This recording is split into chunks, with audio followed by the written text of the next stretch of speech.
This looks like it might actually be our busiest, crowdedest post-COVID moment yet. So, congratulations to everybody who came, and thank you to everybody who came. And it's good to see you all. So, my name is Gideon Orbach. I practice chiropractic here at the World of Wellness. Uh, um, I was with this group when it was the Weiner Wellness Center previously, and I was with this group when we were on the South Side, and it was the Pain Release Center. So I've been here for a while, and I've seen quite a lot, and I've had a chance to help quite a few people and meet quite a few people, and feel like I'm in the midst of a good run. I'm very proud of what it is that we as a collective do here. And at the risk of sounding a little arrogant, I'm also proud of what I do here. I take pride in my work, as does everybody else, which is why I think we have a pretty good team and we're lucky to have the group that we do. And we're lucky to have the patient population and the shoppers and the enthusiasts and the fan club that we do. But we always fight and work hard and strive to maintain that. So I want to make sure to highlight the people who work hard here and who may not necessarily be seen. Seated to my left is IT savant Phil, who's managing the technology. Behind the desk, for some reason, we have Mike Gallagher, one of the sales reps and nutritionist. We have Ashton, we have Courtney, and we have Madeline, who are relatively new to our group, but have earned their wings as far as I'm concerned. Dr. Ross is an outstanding young chiropractor who practices here. We have a very good team. We have a nutritionist named Alicia, who's also does some coaching.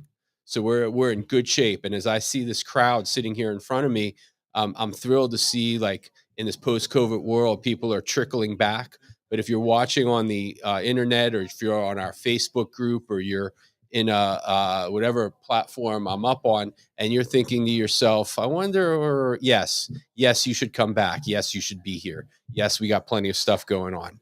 But anyhow, as I mentioned, my name is Gideon Orbach. I practice chiropractic, and I'm also hold the certification of primary spinal practitioner from the University of Pittsburgh, the PSP program. And what that program was is the first of its kind in which physical therapists and chiropractors were in the same classroom collaborating, figuring out what can we do together to strengthen both of our professions, which are actually remarkably similar. That PSP program has evolved into something huge. The University of Pittsburgh is going to be the first research-based university to start a chiropractic school starting in the fall of 2025. Now, I've been in practice since 2001. When I was at the very beginning of my practice, patients would come in and they would say things like, "Well, my medical doctor told me not to be here, so don't tell him I'm here." I don't know your medical doctor. I'm not giving up your secrets. I'm not telling anybody anything, but no problem. Physical therapists would campaign against us left and right, saying how dangerous chiropractors are. And then there was a few years later, there started to be a tipping point, and every now and again, I'd get a call from a physical therapist who would say, "Hey, can you teach me some of those tricks? Can you teach me how to do some of your secret sauce?" Oh, I'm a big fan of collaborating and sharing information. I'm not really a big fan of total strangers who've campaigned against me trying to steal my good stuff. Anyway, so you guys know how powerful UPMC is. They're like the force behind Western Pennsylvania. They're one of the top medical programs in the country, probably in the world. Hit physical therapy year in and year out, ranked one of the top 1, 2, even 3 physical therapy programs in the country. That's kind of impressive to me, and all those people had to sign off and say, "Yep, chiropractic. They're not that bad after all. Let's start a program."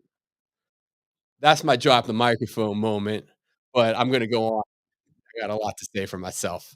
So, for anybody who's sitting here listening to me who's, been hesitant, for anybody who's out there in cyberland listening to my presentation as IT savant Phil works his magic so that you can hear and tune in, the University of Pittsburgh, one of the strongest, most powerful, most influential, most cutting edge, most research based institutions in the whole wide expanse.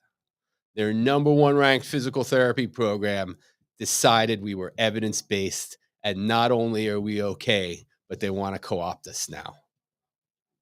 Makes me happy. All right. So, anyhow, what do I do here? I work one on one with patients. We hang out in my treatment room and we talk about your condition and we talk about the things that happen to get you that way. And then we talk about the things that, well, what do I find that's going on and what can I offer you and how can I help make this better? And I have a few tricks that I rely on. I do muscle release techniques. I do a combination of pressure point, trigger point release. For those of you that remember Andrea and Herman and Jacob and Adam, I'm by no means as comprehensive as those four people are, but I still do some pressure point, trigger point muscle release. I also do assisted stretching. That's a different form of muscle tendon tightness release. I do the stereotypical high velocity, low amplitude chiropractic adjusting to the spine and to the extremities. So, for people who have knee and ankle and shoulder complaints, and you're thinking to yourself, why would I see a chiropractor? Well, we do that here too. I like to do condition specific rehab, condition specific nutrition. If somebody has a systemic nutritional deficiency or a nutritional problem or a liver or digestive problem, I like to recommend that they see Alicia, our nutritionist. I know that there are a lot of people who work here who are heavily involved in nutrition, including some of the salespeople with Nutritional Frontiers who are well versed in our protocols and the Nutritional Frontiers protocols. We have people who are trained to look at people's nutritional issues from head to toe and take note of their deficits, and we're able to help them. I'm more like if you roll your ankle and it swells, I can help you get started with nutritionally speaking. Let's lubricate those joints. Let's consume supplements that will help release tight muscles. Let's consume nutrition that will reduce and even prevent future inflammatory escapes. So I'm highly, highly condition specific. And we have people here who do head to toe multi organ system nutrition. So far, so good. Okay, the reason I asked so far so good, you guys, if you're sitting here live in the audience and you have questions, you're more than welcome to throw them at me. If you're in Facebook land or YouTube world or anywhere else tuning in virtually, and there's something that I say that's ambiguous or not clear, or you want to drill down on, type them into the margin. IT Savant Phil is going to help me by poking me from more than an arm's reach away and letting me know that their questions, comments, moral outrages, all are welcome. So the other thing that I do here is low tech rehab. Low tech rehab means exercise without equipment, or maybe we'll use really sophisticated equipment for some moves like a shower towel or can of soup, maybe some ice. It's about this time that I make some sort of a bad joke that I've overplayed where if you don't have any ice, we can give you the recipe. Anyway, before moving on, I would like to do some low tech rehab with all of you. So if you're sitting here tuning in to me, we're going to do a little exercise. We're going to do a posture exercise together for starters. So what I want is for everybody to sit up as straight and tall as they possibly can. And I want you to think about the section of your body that lives between your belt buckle and the bottom of your chest, the top of your abdomen. So we got this area.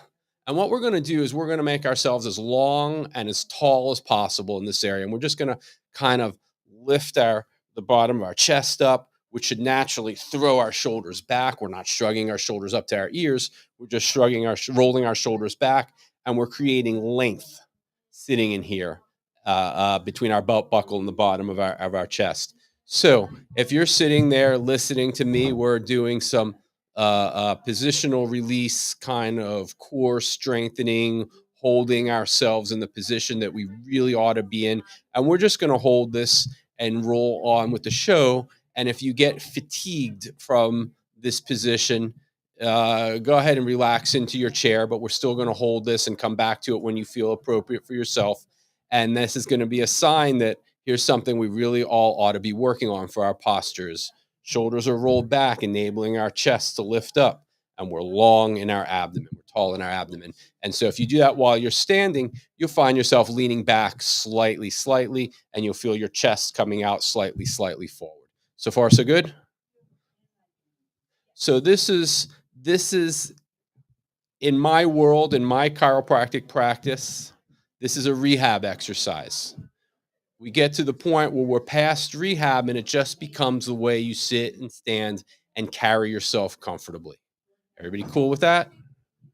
So I told you I do multiple forms of muscle release technique. I do skeletal adjusting throughout the spine and the extremities. We do these types of exercises to orient ourselves to better posture. We do condition specific rehab. And the $1 million question is why?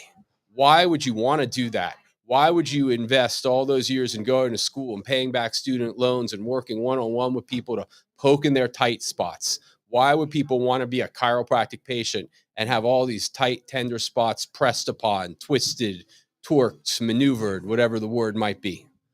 Well, what we want to do is we want to inhibit nociceptors. There's my big time silver dollar word of the day, nociceptors. That's my topic. I can talk about nociceptors until the cows escape and come back. Nociceptors are neurological tissue in your body that signal the brain that there's a problem. The word nocere comes from the Latin to harm. So, first of all, let me compliment almost all of you who are still in that great long in your torso posture. We're still doing our exercise. So, nociceptors fire. They're tiny, tiny, tiny, the smallest possible particle of neurological tissue that are going to send information from the body through the nerves into the spinal cord up to the brain to say there's a problem. So something has to trigger that nociceptor, right? I mean, it doesn't happen spontaneously. At least it shouldn't happen spontaneously. That makes sense, right? Right? If I nod my head right, that means the answer is yes. If I shake my head no, that means the answer is no. I told you at the very beginning, I don't like giving tests. I don't like taking tests. There are no trick questions. Nociceptors should not fire spontaneously, correct? Yes, correct. Sometimes they do, and that's a problem, and we're going to talk about that next, but they shouldn't. So, what is it that would trigger a nociceptor to get itself going and to start causing problems, telling the brain that there's a problem out here? Change of pH. We want to have a healthy, normal pH, which is scaled on a 14-point scale, and we want to be just slightly more alkaline, more basic than neutral, and we'll call neutral 7. So if we're like 7.2 ish, that would be a pretty good place to be. Would you say, Joe Messino? Yeah, right. If we're 7.00002, that wouldn't be so bad, would it? No, not at all. If we're 6.9999998, uh, uh, anyway. So if we have a change of pH shifting us towards acidic, nociceptors will start to activate. They will send messages through the nerves to the spinal cord and up to the brain saying, problem. So let's drill down on that for a very split second. A change of pH. If we wanted to alkalinize ourselves, if we were worried about, like, I think I'm getting too acidic, how would I get too acidic? Well, one way for certain is a poor diet. I think every single one of us who eats that standard American diet, Western world stuff has a moment here and there, at least, of a little too much acid in their food. Myself included, I'm guilty too. So we should be thinking about strategies to use chemistry to fight chemistry. We've had an acid problem. So let's think about something that we could do that will alkalinize our system or help us shift that way. I think the lean greens from Nutritional Frontiers would be a a very reasonable selection. If you're going to pick one item and one item only, a green superfood would do the trick. Shameless plug for the product coming from yours truly, Lean Greens, Nutritional Frontiers. If you're not taking it, put it on your checklist. Ask yourself, by taking this, will I be doing myself a service? The answer is probably yes, depending on what others are taking. And kudos to the company. There's also chocolate flavored greens. I can't wrap my head around the chocolate flavored greens, but it is tasty. What else would activate a nociceptor? Well, pressure. If you put pressure on a body part, you might very well depolarize or activate the nociceptor. As I stand here and talk to you, I have the palm of my right hand resting on the little table. I have my left palm wrapped around my right wrist. I'm leaning a fraction of my body weight into it. If I stand here long enough, I will probably activate some nociceptors in my hand. And when I'm done, maybe I'll feel like, oh, my hand, well, I had my hand fall asleep. What happened here? How many of you have had the experience of I wake up in the middle of the night and my hands or my feet are asleep? I wonder what kind of body position or what kind of sleep yoga you've been doing to put your hands or your feet under too many blankets, under another body part, under the pillow. We can talk about more of that later. So the nociceptive population is triggered by pressure. What else will trigger a nociceptor? Well, a deficit of oxygen. If you find yourself gasping for air, short of breath, you're probably activating nociceptive populations within your body, which brings us to a great point in the workshop to do some more low tech rehab. Let's reassume that position. I see that some of you have been there all along and some of you have fatigued. And if you fatigued, that's a sign that you should probably do more of this and strengthen these muscles to hold yourself in this posture. If you're still at it, it means you haven't reached your fatigue point yet. Good for you. Everybody's got one, though. So let's come back to this point where we're long in our torso. We've thrown our shoulders back. We've pushed our chest mildly forward. We're tall from our belt buckle to the bottom of our chest. And what we're going to do is we're going to take a deep breath in through our noses, and we're going to feel all of this expanding outward like I mean, when you watch these athletes and they jump up and they give themselves whole torso high fives and they bump their chests into each other in midair. Looks kind of silly, but it's good for the sake of our conversation. I want all of you to think about from where you're sitting. I want you to give me a high five with your chests. So we're inhaling through our noses, pushing our chests out without bringing our shoulders up. And we're going to hold this position for 1,001, 1,002, 1,003. And let's blow out through our mouths and let's return to our normal chest posture, but that long, tall posture that we're going to be working to grow accustomed to. One more time. Big, deep breath in through your nose. Everything is expanding. We're still long in our torso, but we're long in our abdomen, but we're expanded out this way. Our shoulders are still back. They're not shrugged up. Hold for another 1,001, 2, and blow out through your mouths. Let's do this again. Deep breath in through your nose. Staying long in the abdomen. Inhaling, becoming big in your chest, absorbing as much delicious oxygen as you possibly can, holding it for another split second, and out through your mouths. How are we doing with people in the cyber world? Questions, comments, moral outrages? How are we doing with people live? Questions, comments, moral outrages? I got a thumbs up in the back. That makes me happy. Anybody else? All right, let me ask you guys a question. When you took these couple, 3 deep breaths, did you feel lightheaded, fatigued, energized, lightheaded?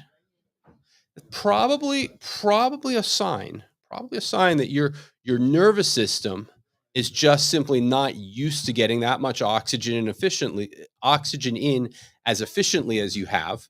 And you're going to have to teach yourself how to adapt to being a more efficient person. Pretty cool stuff. Were you going to say something? Okay. I thought I saw you straighten up like you were going to talk, and maybe it was just through the wires of the camera, and it's my fault. All right. So we just did 3 deep breaths. I wasn't really keeping track, but I'll bet you it was in the neighborhood of the 30 to 45-second range that we're really moving slowly, deliberately, sucking in as much delicious oxygen as we possibly can. Because remember, in an environment that's oxygen deficient, we're triggering the activation of nociceptors, and those nociceptors are going to tell our brain that there's a problem, right? So I used to, in a pre-COVID world, we'd have everybody prick their finger and then let's sign a little drop of blood, promising to do all the exercises that I suggested for them. But we got to grow with the times. There'll be no more blood pricking. In fact, I don't hate tests. I, I don't like giving them. I don't like receiving them. I just like to put forth information and hope you'll follow along. So let's drill down on this for a second. The textbook normal says we should all be breathing about 12 to 20 times in a minute. At 12, that sounds like a really nice, relaxed pace. At 20, that sounds like we're probably hyperventilating. 3 seconds between like that doesn't sound too cool. Now, one of the things I like to look for when I examine a new patient, when we first get started, like we're at day one and we're talking about what's going on with you. Okay, did you fall? Did you have an accident? How long has this been going on? And then we question and answer, and we figure that out. Now it's time for me to start examining somebody and making sure that the physical presentation and the story are a match, and there's no underlying emergency like, this leg really hurts. Well, how do we know that that's not a symptom of a blood clot that could be fatal? You don't belong in the chiropractor's office. It's my job to find out what's going on and make sure that you're in the right place before we take any action. That being said, one of the things I like to do very early in my physical exam with people is I just have my hands resting across the bottom and front of their neck and maybe the top of their shoulders, and I'm feeling their rib cage rise and fall as they breathe. And I'm probably not, unless I find something really out of the ordinary, I'm not.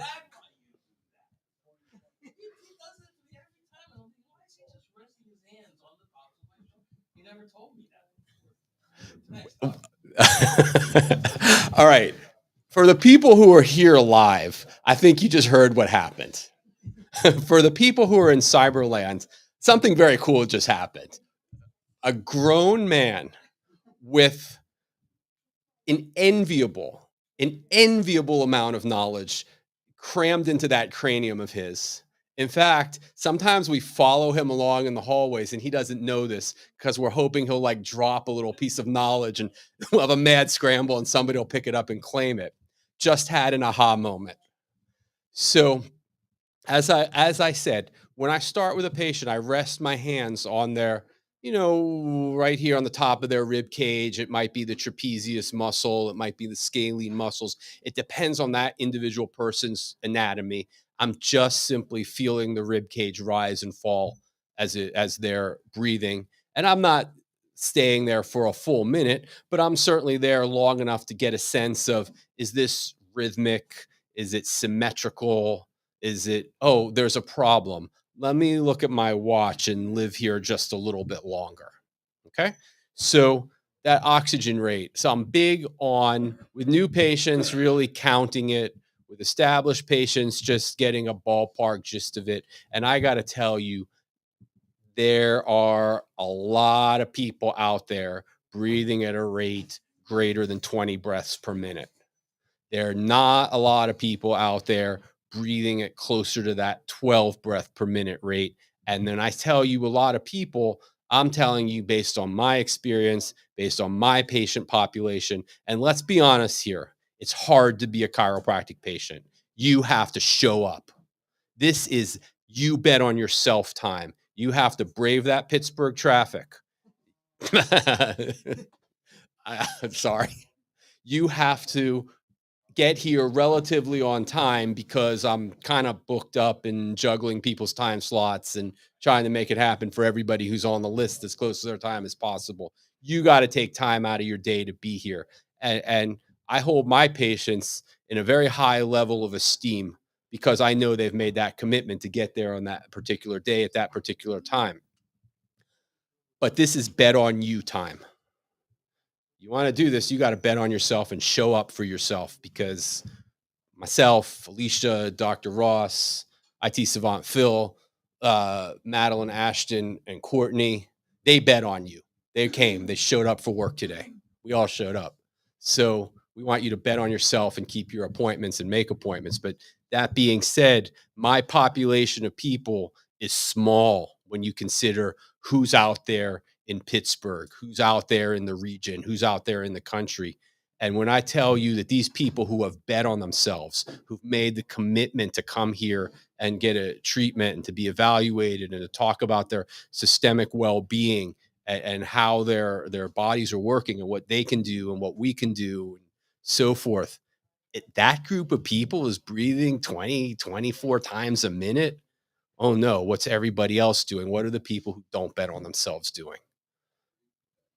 There's a Burger King right over my left shoulder. I bet you their lot's full.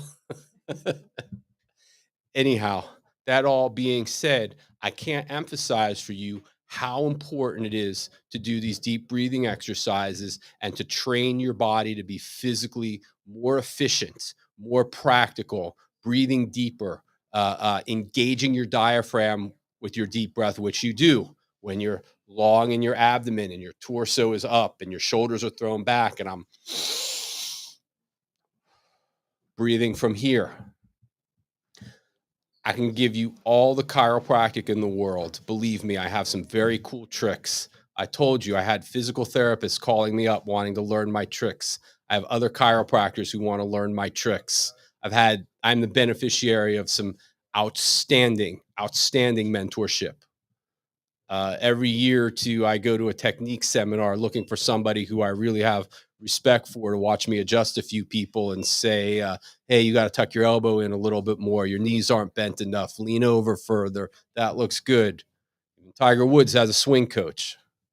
So we can do all the chiropractic in the world for you. And we can put together a wonderful, wonderful nutritional protocol catered to your individual specific needs, not what, oh, well, this is good for heartburn and you have heartburn. Let's drill down and figure out more in depth as to what you need, not what the product bio says. But if you're not breathing efficiently and deeply and getting enough oxygen in, we can only do so much. You've lowered your ceiling. So let's do this. Let's every single one of us raise our floor and raise our ceiling and become better deep breathers. So far, so good. Questions, comments, moral outrages? All right. So what else will activate the nociceptive system? What else is going to trigger this part of the nervous system that tells the brain, hey, we got a problem? Well, tissue destruction, a sprain strain injury, a traumatic impact injury, a slip and fall, a repetitive motion. If you like to go to the gym and lift weights and you decide today's the day I'm going to set a personal world record in the lift of my choice and I'm going to become Mr. Universe in my own little universe, you're probably going to have tissue destruction by straining yourself to lift more weight than you're accustomed to. So far, so good. So we can do some very healthy things. When people finish the marathon, when they've traversed 26.1 miles, 26.2 miles, 26.2, when they've gone 26.2 miles by foot as rapidly as they can, over the cobblestones, over the hills, pounding the pavement, man, I respect their cardiovascular function. Those people, wow, what great endurance. Awesome. You don't think they're suffering biomechanical injuries and tissue destruction in their feet and their knees and their hips and their back? And probably if they pump their arms a little bit, actually, it's a smaller pump for a marathon. You don't think at a certain time you're going to have some repetitive overuse sprain strain injury in your elbows and your wrists running like that? Wow. Who'd have thunk it? Turns out running the marathon might be a declaration of profound health, but you're still doing yourself some harm and activating your nociceptive system. So far, so good? All right. Temperature, barometric pressure. big ones. That also will influence your nociceptive system and get those little subvisible neurological particles in motion, sending messages through the nerves, up through the spinal cord to the brain, indicating that there's a problem and there's destruction and there's irritation. So as it turns out, my brother and sister-in-law went to high school together, and they were a year apart, and they were on the outer edge of one another's circle of friends. So they knew who one another were, but they didn't really know each other. They were both with the State Department at the same time, and they were both in Tel Aviv at the same time, and they met at a Steeler bar in Tel Aviv. Yes, a Steeler bar in Tel Aviv. I have a very, very good friend, for all intents and purposes, one of those not biological brothers who I've known very well since elementary school, who now lives in Scottsdale, Arizona. I went out to visit him, and we went for lunch at a bar that was dead. It was like, we're the only people in here, and it was almost like they were sorry to see us. Like, now we got to work. And I said, "What are we doing?" He's like, "This is the Steeler bar. We have to patronize them during the off season." There's a Steeler bar in Tel Aviv. There's a Steeler bar in Scottsdale, Arizona. Hi, why did all those Pittsburghers go out to the Southwest? I've never been to Tel Aviv, but I've seen pictures. It's beautiful. IT Savant's been to a Steeler bar in Italy. Some people want to connect with their ethnicity homeland, and that's cool. Some people want to go live in a city that's a lot closer to the beach and the tropics than Pittsburgh is, and that's cool. Some people think the seasonal allergies and the barometric pressure and the temperature here is triggering them. They feel rotten in this rainy, dreary Pittsburgh weather, and they move to Phoenix area. They moved to Albuquerque area, and that's cool. They brought their Steeler bar with them to a place where the barometric pressure and the temperature did not offend their nociceptive system. You guys got how profound that is? My body aches so badly where I am that I need to pick my life up, uproot myself, and move to an environment where the barometric pressure or the temperature better suits my physical health. Wow. Man, you talk about drastic steps to inhibit the nociceptive. They got me beat. I didn't move anywhere for that. Anyhow, so we keep talking about these nociceptors and how they go to the brain. We have I got my pressure on my hand and a little bit of tissue destruction because I'm leaning in, making myself a little too comfortable, leaning at this table for probably about 35 minutes now.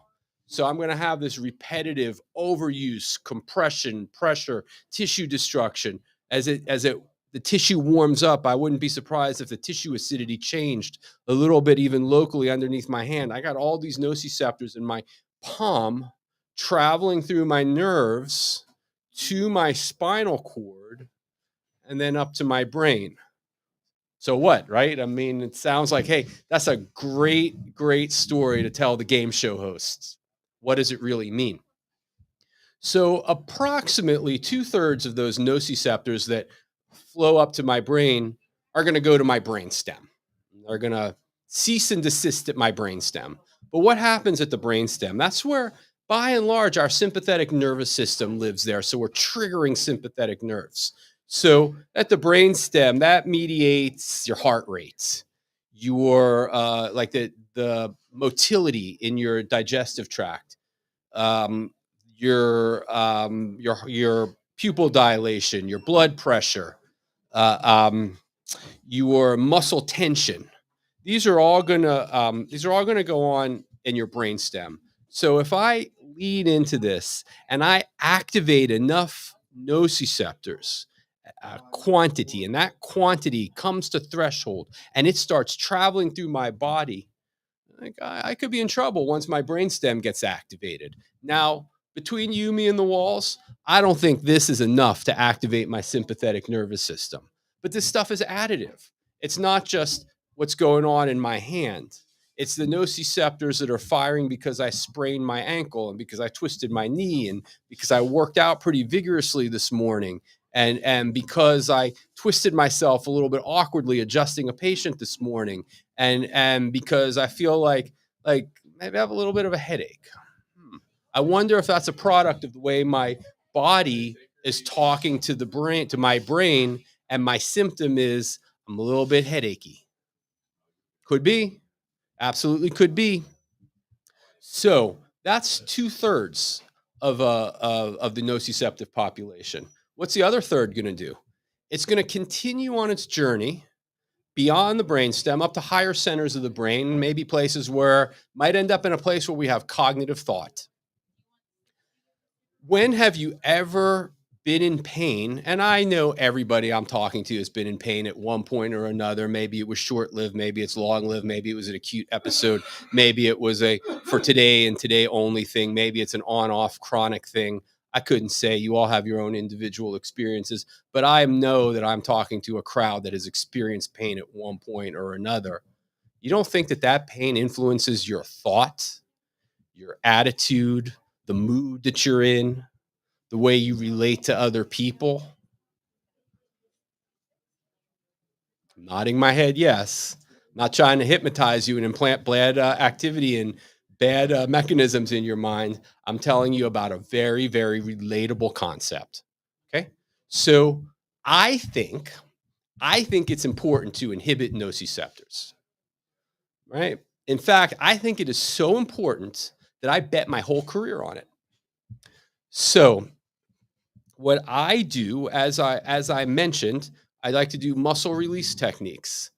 We got the stretching of tight muscles, the pressure point on specific parts of tight muscles. The obvious question is, well, if you put pressure on the muscle, aren't you going to activate the nociceptor? Well, if you get it wrong, yes. If you find the right tight spot and the right trigger point, no. So we do pressure on tight muscles. We do stretching. We do adjustments to stimulate and move the skeleton at the spine levels and at the extremities.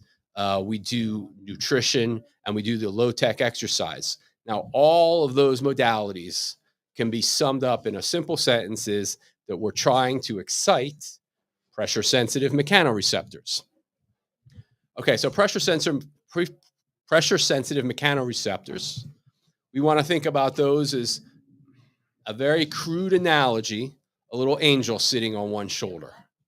The nociceptors are going to be a little devil sitting on the other shoulder. It's not exactly like that because nothing is all good and nothing is all bad. But for the sake of what we're trying to accomplish here, the analogy works. And what we want to do is we want to stimulate enough of those joint mechanoreceptors and muscle mechanoreceptors that they are going to inhibit the nociceptive activation system. So when we make chiropractic adjustments, the quick thrusting maneuver into an open joint space, sometimes we hear a popping noise. Oh, I love that popping noise. I love that. I could listen to that all day. I have it on continuous playlist on my Spotify. Um, doesn't always. Some of the best adjustments are quiet, but I love that popping noise. When we stretch muscles, when we force the tendons to activate, what we're essentially doing is we are stimulating the joint and muscle mechanoreceptors. The giant angel on one shoulder just keeps growing. And we use that giant angel on that shoulder to shut off the communication from the nociceptors. Now, the primary shutoff level for the nociceptors actually happens at the spinal cord. So if the nociceptors activate in tissue here in my palm, travel through a nerve up to my spinal, up through the nerves up to my spinal cord, from my spinal cord up to my brain, and we're shutting it off at the spinal level, not at the brain level. So that's kind of big. If we think about other modalities that would shut off nociceptive systems, what we're actually doing is dampening down the brain so it's less likely to feel the problem coming up. Doesn't mean the problem went away. It means that we're no longer conscious of, or we're no longer being able to experience or able to deal with the problem coming up because we've blocked our ability to feel it. So if we're heavy on artificial chemistry, I like that, artificial chemistry. We're not some of that artificial chemistry that you get at Burger King over my left shoulder with the full parking lot. That's going to change your internal pH. It's going to activate nociceptive system. Sometimes artificial chemistry comes in a little bottle and it has all the best intentions for therapeutic intent, and it works magnificently, but it creates other problems. And that other problem means that your brain might no longer be able to experience those nociceptors. Your brain will continue to experience those nociceptors, but you won't be able to adapt to it or to fight them off or to block them. And as I said, they're additive. We keep having buildup, we get bigger and bigger problems. So far, so good. Questions, comments, moral outrages from the virtual land? Good.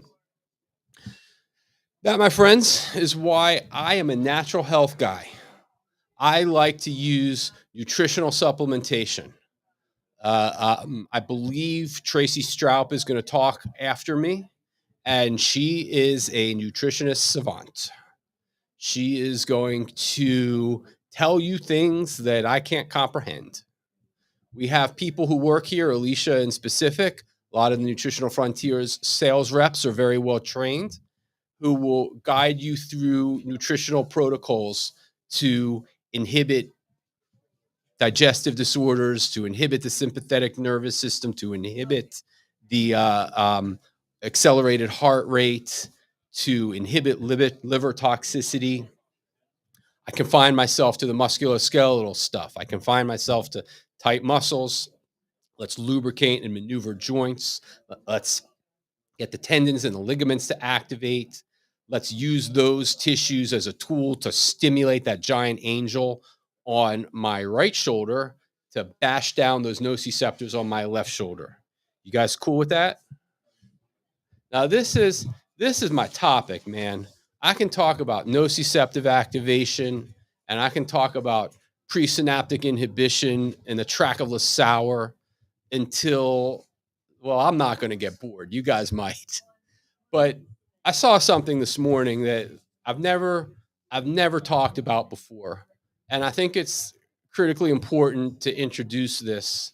Uh, um, I get Dr. Mercola's newsletter delivered to my email every day, and most days I read it, and some days, well, I'm sorry, I delete it, and I should have read it because it's usually good. And just this morning's newsletter. I mean, I'm looking at this like I was like I'm like in my mind, I'm visualizing this workshop, and we were going to do a lot more of the tall and long in the abdomen, and a lot more deep breathing, and maybe talk about head position and talk about more things that I could do for you in the chiropractic context.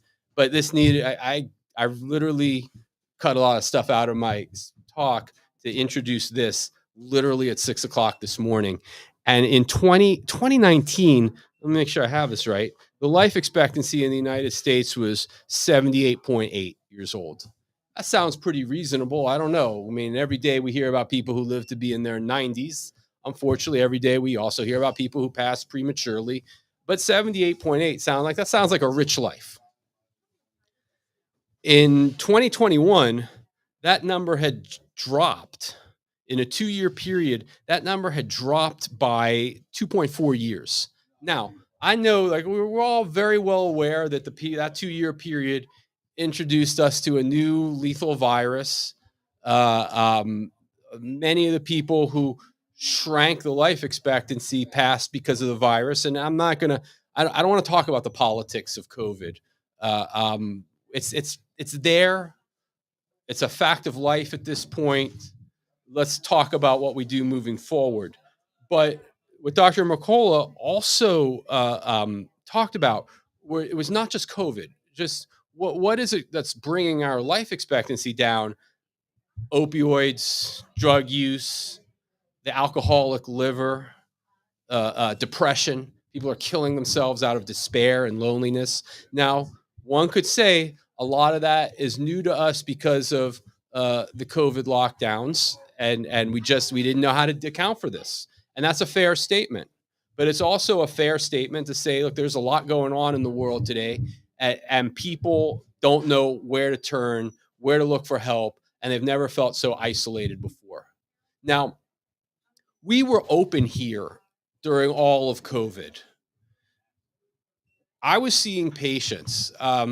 Dr. Ross was here for some of that time. If you remember Dr. Honigman, he was here for some of that time. That we saw people, and we had like, it was really kind of awkward because we were one of the few businesses that was really open for business, and we have all of this space, and people. There would be people who would come who didn't necessarily have appointments, but they knew we were open and they just wanted to be around people, and I can relate to that. That's a bet on yourself move. That's, look, I'm getting stir crazy. I need to go be around people. I'm gonna go sit in their waiting room and just sit. That was pretty cool. The program that I did at Pitt, this chiropractic program that they're starting in the fall of 2025. This is all because of the opioid crisis. Like, people who actually know what they're doing have no clue what they're doing. That we talk about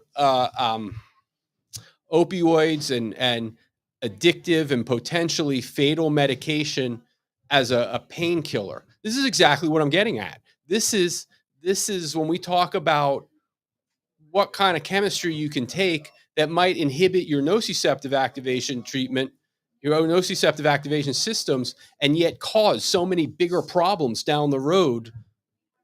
We're throwing our hands up in despair. So Pitt started this program. Like, who deals with pain? Who treats patients in pain? Well, physical therapists and chiropractors. We have the best physical therapy program in the country. They are literally ranked number one in the country.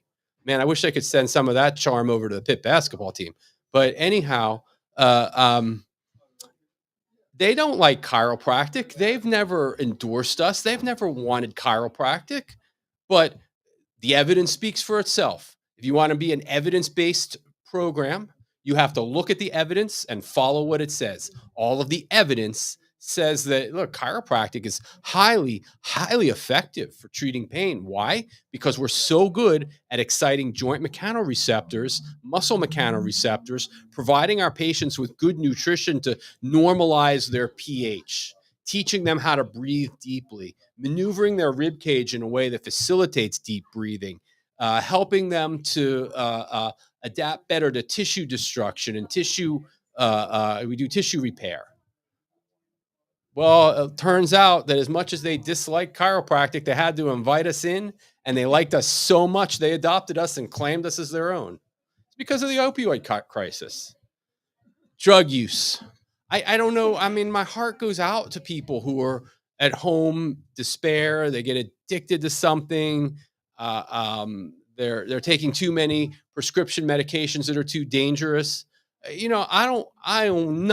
not want to be on record in any shape or form as saying that we can substitute nutritional supplements for any medication if you take these nutritional supplements that don't take that medication. I do not want to be associated with that statement. I'm making this as clear as possible. Medication and nutrition are two entirely different things. That being said, there's a lot we can do nutritionally to help people mitigate their pain. We can do hands on treatment, we can do nutritional therapeutics, which Tracy will talk about shortly, and we can help to suppress pain and maybe make some of that.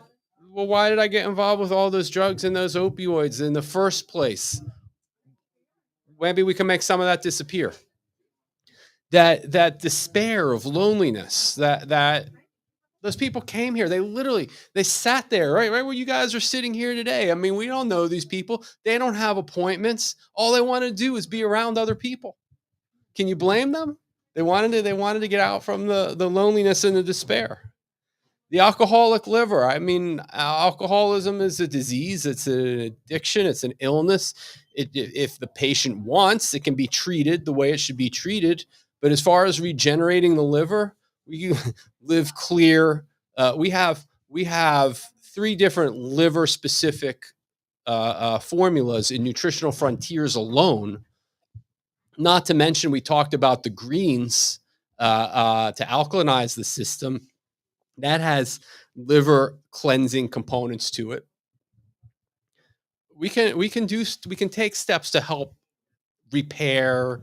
I don't know about reset, but certainly detoxify a liver and help people with some of those problems. So when I read that Mercola article this morning, all I could think about is like, we handle all of this and we don't see nearly enough people. The people who we see, I mean, God love you all. I see so many familiar faces. You guys are my old friends. And today is really one of our busier, more crowded, physically in-present attended days since COVID. Please keep coming back. Please keep showing up for our events. Please continue to make appointments. Bring your friends in. Share like, we got plenty of space left.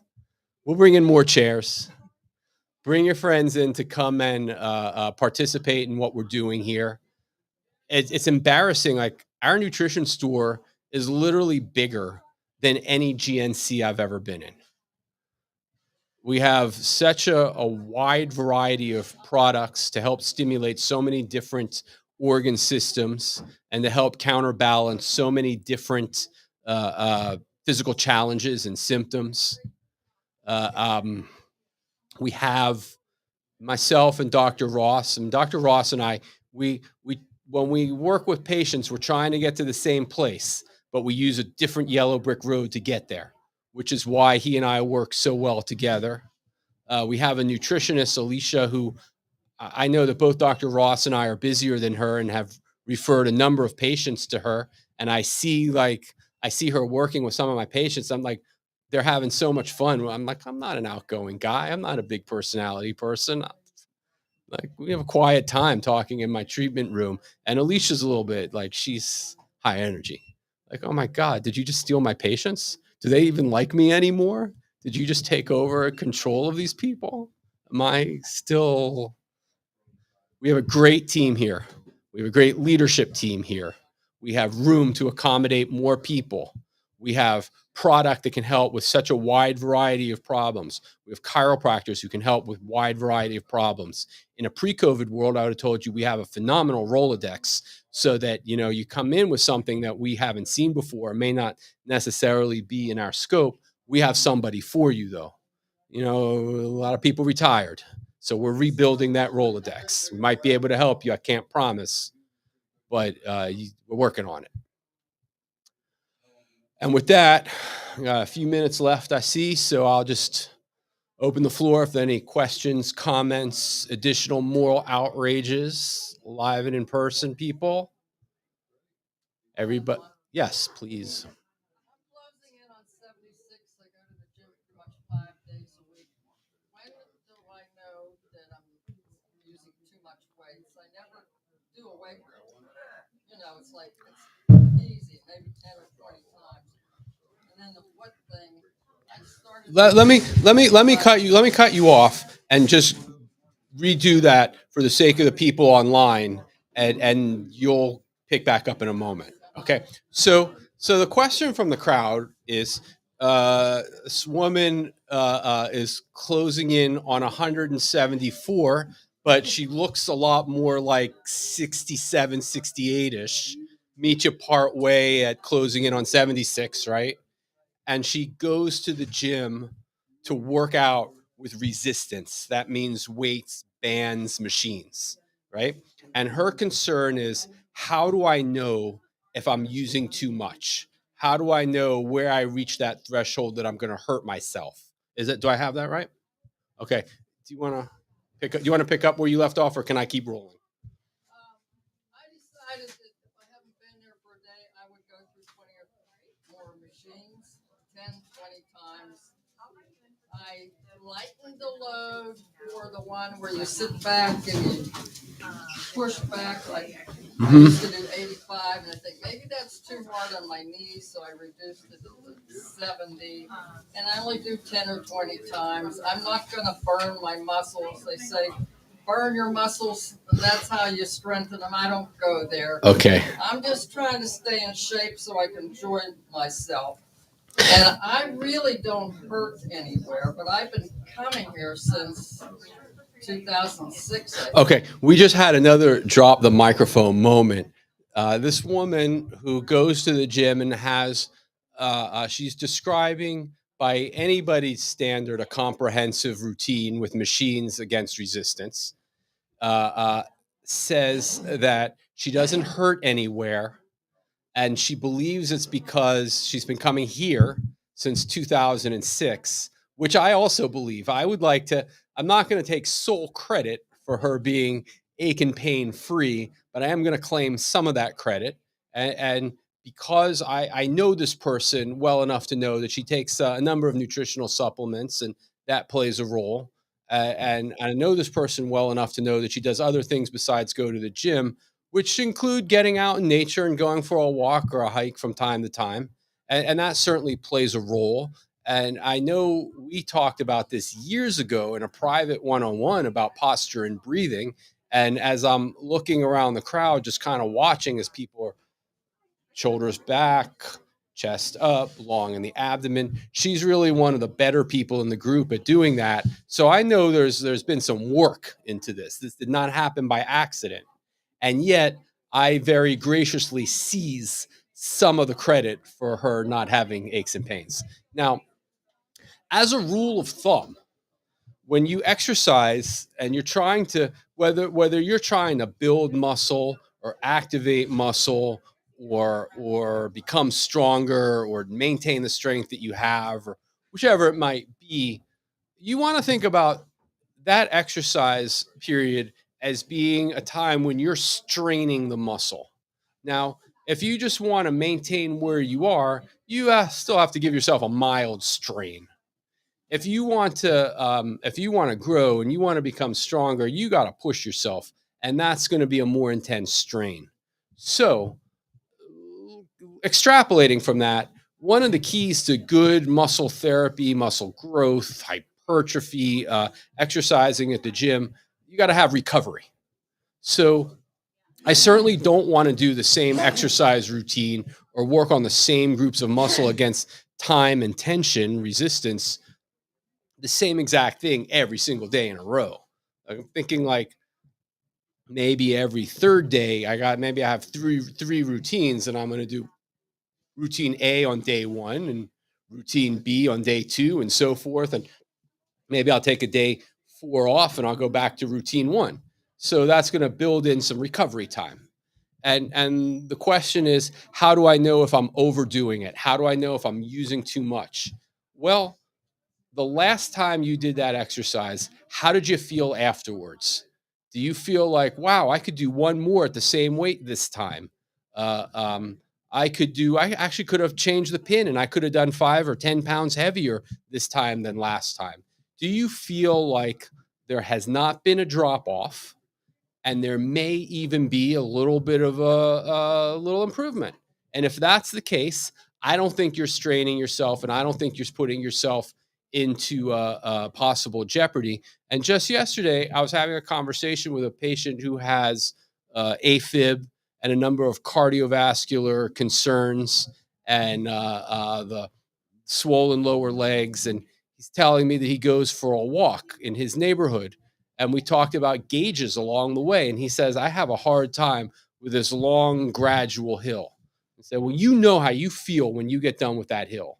And you have a certain set of parameters. And some days you get to the top and you're like, hey, that was better today than it was yesterday. And some days you get to the top and it's like, man, I've never struggled like this before. And he's like, yeah, you're right. Of course I'm right. Uh, um, so the gauge is, well, are you starting to have more days where it was never this bad before? When you're working out in the gym and you're moving tension against your muscles over time, like, are you going to have days where, like, I feel invigorated? I was powerful today. This felt even better than yesterday. Or are you going to have days where it's like, oh my God, why did I do this to myself? I should have stayed home. This feels awful. So that's going to be your barometer as to, did you have a regression and it's time to back off, versus I'm doing fine. I'm just going to keep on keeping on. You follow me on that? Okay. So Professor Stephen Wolf, who's a professor of population health, I don't know what a professor of population health does. I feel like today I might have become a professor of population health.